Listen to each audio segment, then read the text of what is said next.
Okay, I'm standing just at the entrance of the #1 line, Chateau de Vincennes, which means, of course, I'm standing also in front of the actual chateau. This is a fascinating building, just on the outskirts of Paris. The Chateau de Vincennes dates back to a medieval hunting lodge for the kings of France that over the years got increasingly more and more embellished. The tower, or the gatehouse that we're looking at right now, is part of the full fortifications. The corners there used to be towers that were eventually, that over the years have been torn down as part of it. What strikes, one of the neat things with the Chateau de Vincennes, unlike a lot of castles throughout France, is that the donjon, or the center tower, that is usually the hallmark of a lot of French, actually just a lot of medieval castles, is still standing and is the original from the time it was built by Charles V in the 15th century. Just give me a second. We're going to pass through the gatehouse and then I'll show you. I just need to go through security first. All right, so coming into the courtyard. Currently, the buildings house the National Defense, the Department of Defense in France, or at least has throughout the 20th century. So the medieval functions of the castle, in a sense, are still being continued by modern day military component of France.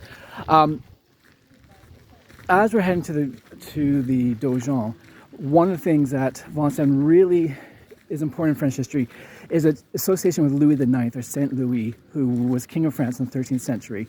To this day, French regard Louis IX as one of the just kings, in part because of a myth that that grew up around Louis, which was that he would often come to Vincennes, probably on hunting trips, and sit under an oak by Vincennes and render judgment. This, of course, most likely is a myth. This probably never actually did happen, but it spoke to the idea that Louis IX was a king that was interested in providing justice for his people. It also probably helped in his dossier when they sent it to the Pope in order to venerate or to elevate Louis to sainthood status. The chapel we see there, I believe, dates to Henry II, so it's a 16th century chapel. And as we come around the corner, you can see, so again, restoration work. This is the donjon. This is the center tower of the Chateau de Vincennes, and it is original. It dates back to Charles V. It has been restored, has been renovated, but has never been actually destroyed or rebuilt. So the building that we're looking at right now actually is the 14th century building built by Charles V. Interesting things about the donjon is that, one, it housed the beginnings of the Bibliothèque Nationale de France. This is the beginnings of the first sense of a royal archive. Initially, I think it had like 500 volumes.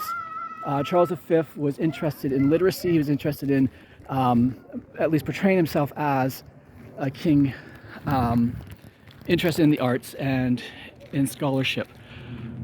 The other thing that is really kind of cool, and how we know that this is the donjon, is the Duke de Berry was 15th century Duke, had a book of hours commissioned, sort of religious book, and in it was a calendar based on the agricultural cycles, but of each month.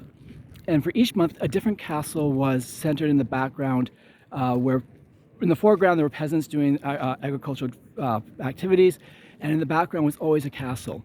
One of the months, I think it was October, was the Chateau de Vincennes, and the image is an exact copy of what the Chateau de Vincennes would have looked like. So we know, based on that the artist, whoever did the Book of Hours for the Duc de Berry, drew those castles very accurately.